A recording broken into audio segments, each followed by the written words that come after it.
Corona महापर्व के अवसर पर मानस कोरोना से जो पिछले कुछ समय से व्याख्या चल रही है, ये समापन का अवसर आ गया और इस अवसर पे कल तक की कथा में मानस में करो और ना इन दो शब्दों की व्याख्या संपूर्ण होने के बाद में गरुड़ जी ने काकभूषुंड जी से ये प्रश्न किया है कि मानस रोग क्या होते हैं और उनके बारे में मुझे समझाइए। मानस रोग माने मनुष्यों के बीच में होने वाले रोग, ये कौन कौन से रोग होते हैं, इनके बारे में मुझे बताइए। इस संदर्भ में नए सिरे से आज व्याख्या को शुरू करने का प्रयास किया जाएगा। कल का प्रसंग लंबा होने से बीच में कुछ काटा गया, जिसकी वजह से अंतिम जो दो है जिनसे के आगे का प्रसंग जुड़ के ही शुरू हो पाएगा, पहले उनके बारे में कुछ विचार करते हैं और फिर आगे चलेंगे, जिससे कि ये कथा का सुख पूरा हो सके। कुछ व्यवधान रिकॉर्डिंग में आया था, इसकी वजह से अपसेट तो रही है, लेकिन इसको भी गोविंद इच्छा मान के और जीवन में स्वीकार करते हैं। ब्रह्म पयो निधि मंदर ज्ञान संत सुर आय कथा सुधा मतकारी भगति मधुरता जाय।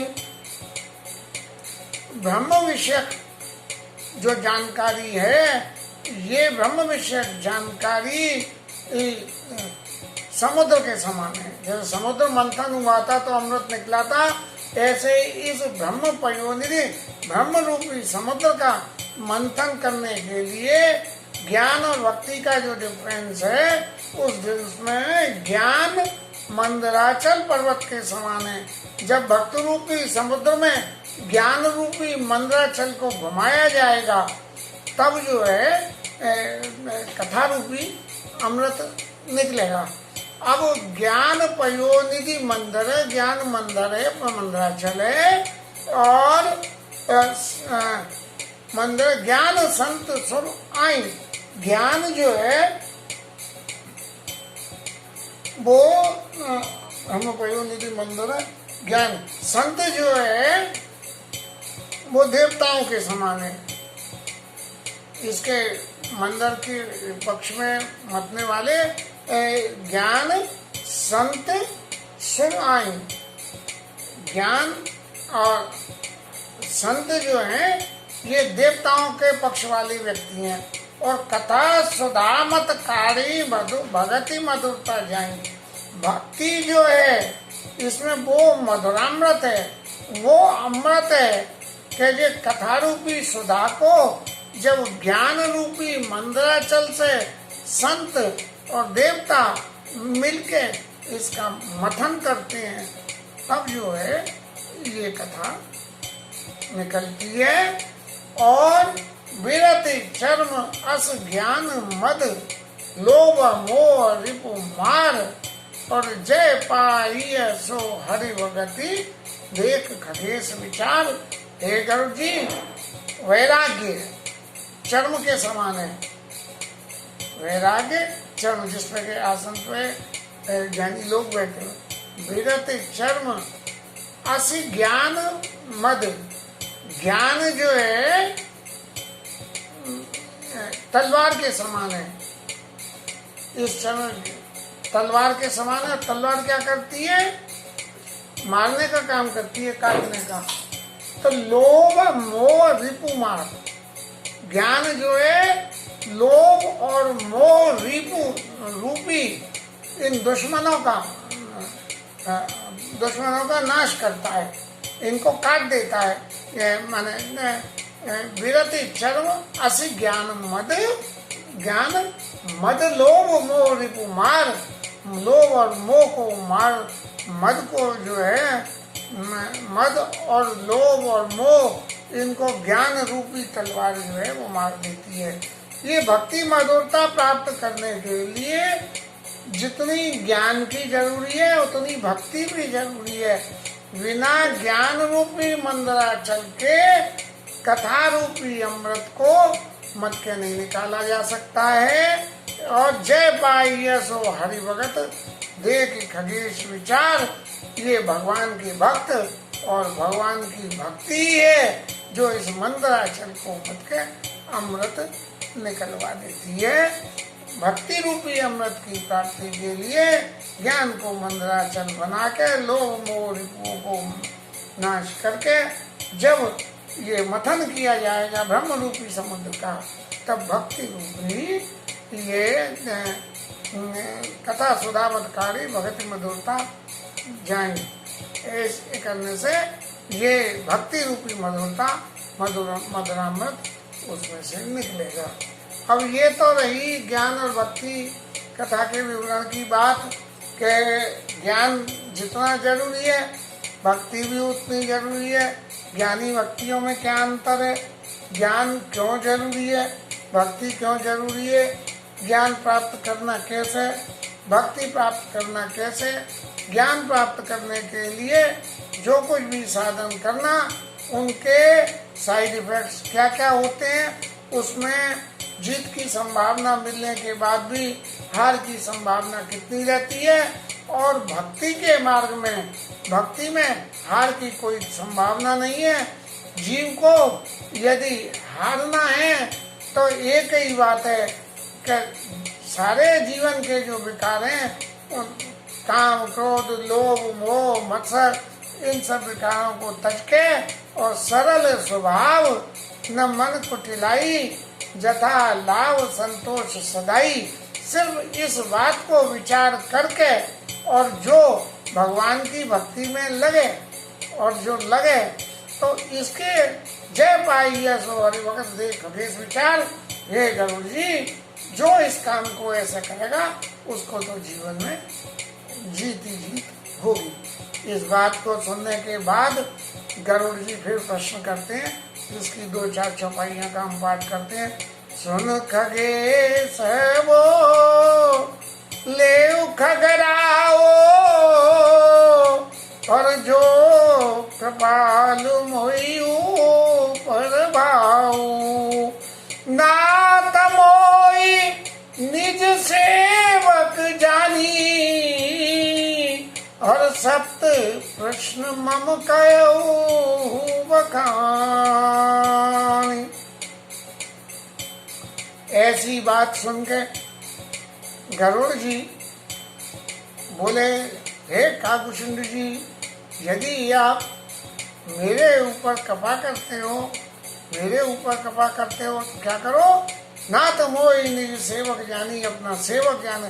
यद्यपि कौआ अधम पक्षी है और गरुड़ जी पक्षी राज हैं, तो भी कह रहे हैं कि आप मुझे, ये जब गरुड़ जी का मान भंग हो गया तभी ऐसी वाणी बोले, नहीं तो गरुड़ जी तो सोच रहे थे कि ठाकुर जी का संसार में जन्म हुआ, देखे उसको प्रभाव कछु नहीं, उनका कोई प्रभाव तो देखने को मिला। लेकिन जब कथा सुनी, कथा सुधामतकारी कथा रूपी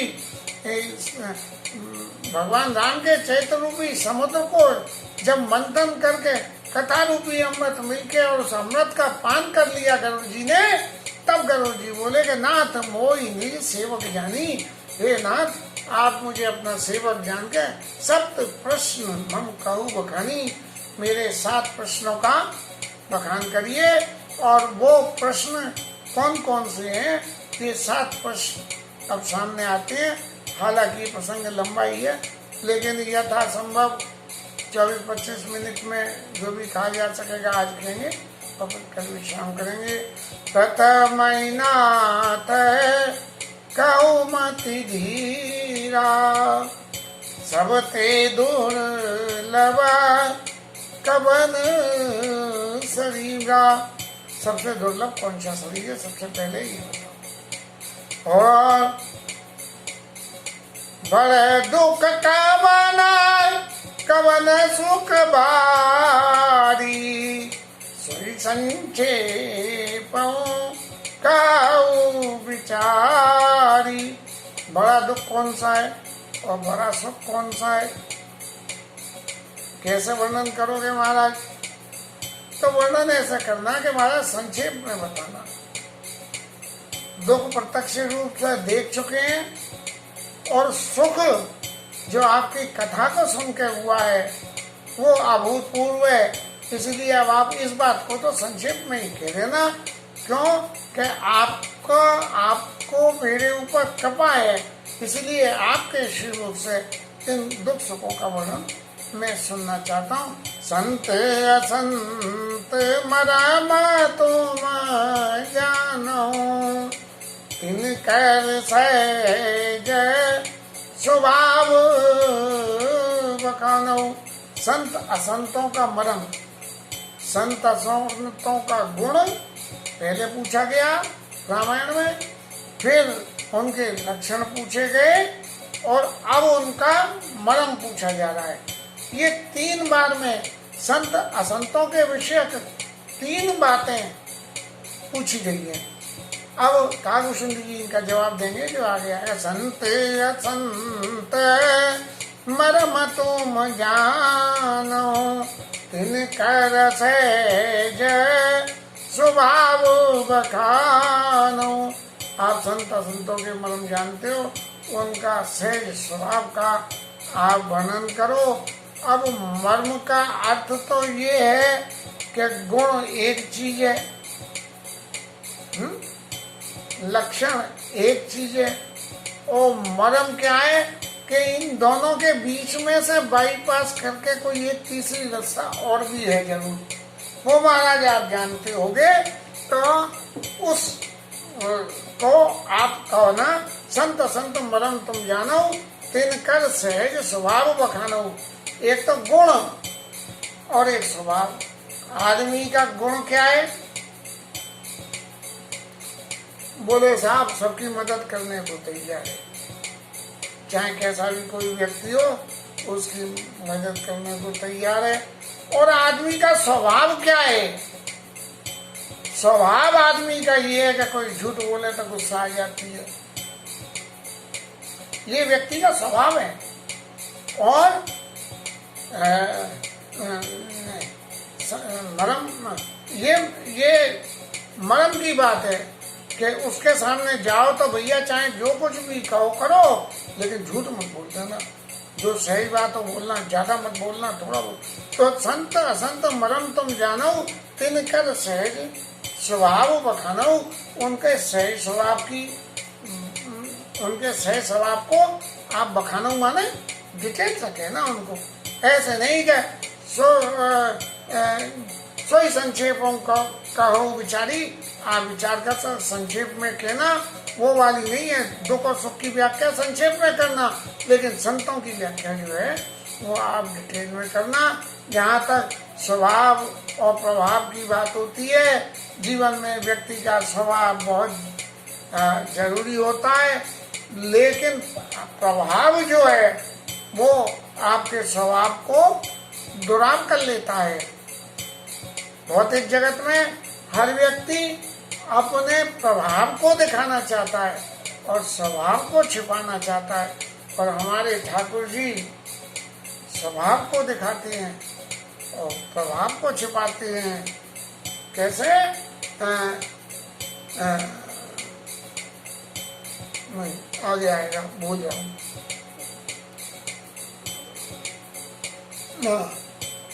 संत असंत मरम तुम जानो, तिनकर सहज स्वभाव बखानो।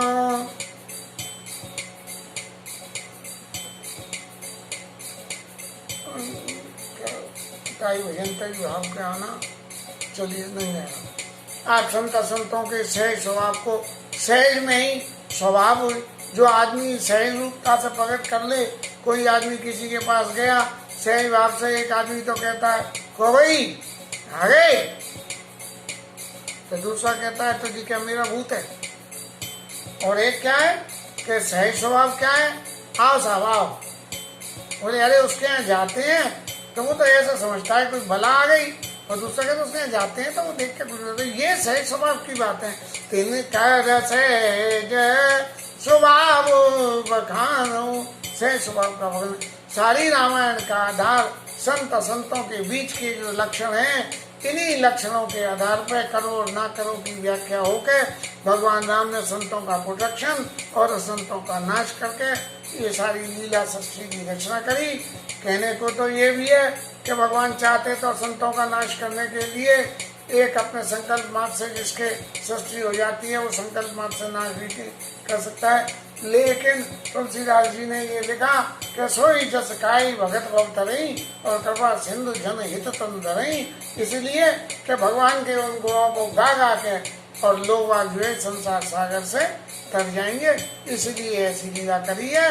आगे के प्रश्न में उन्होंने चौथे प्रश्न में कहा कवन पुण्य श्रुति विदित विशाला, श्रुतियों के हिसाब से सबसे बड़ा पुण्य कौन सा है, और कहूँ कवन अग परम कपाला, कौन सा पाप सबसे ज्यादा कड़ा है। तात सुनो सादर मन लाई, मैं संक्षेप कहूँ बुझाई। तात सुनो सादर अति प्रीति, मैं संक्षेप कहूँ यह नीति।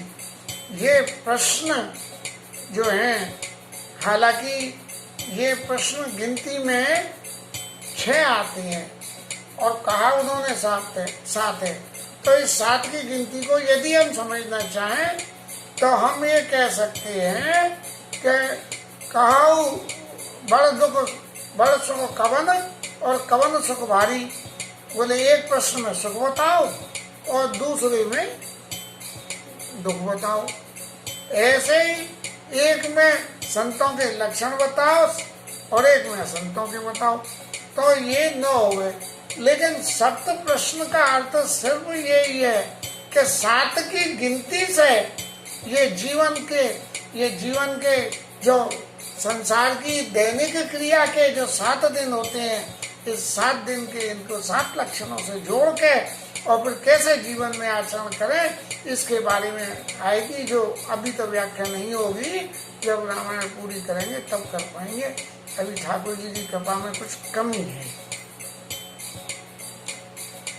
अब तात सुनो सादरत प्रीति, मैं संक्षेप कहूँ यह नीति। मैं संक्षेप में इस नीति को कहता हूँ। क्या कह रहे हैं?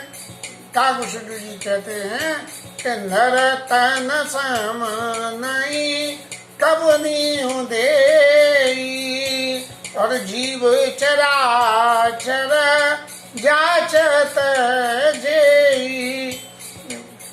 मनुष्य शरीर के समान दूसरी कोई देह नहीं है। क्यों? कि जीव चराचर के संसार में सृष्टि में जितने भी लोग हैं सब इसको याचना करते हैं।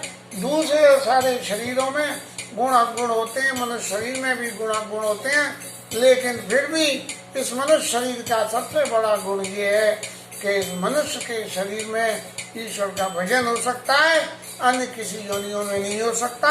यहाँ तक कि देव योनि में भी भोग विलास हो सकते हैं, लेकिन भजन नहीं हो सकता। नरतम समानाई कबनी देई, जीव चराचर जाचत जेई।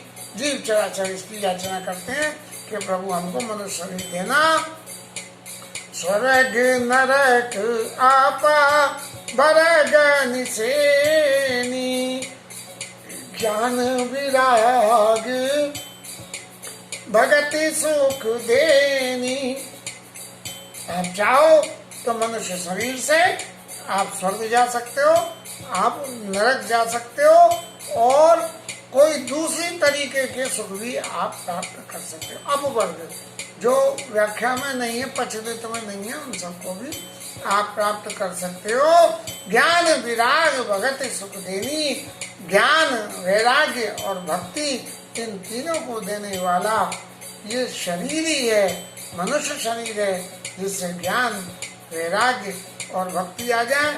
इसी ज्ञान, भक्ति, वैराग्य के आधार पे जो अब तक की प्रभु की कथा चल रही थी, उसी को आगे बढ़ाते हुए सो तनु धरि हरि भजाई न जे नर।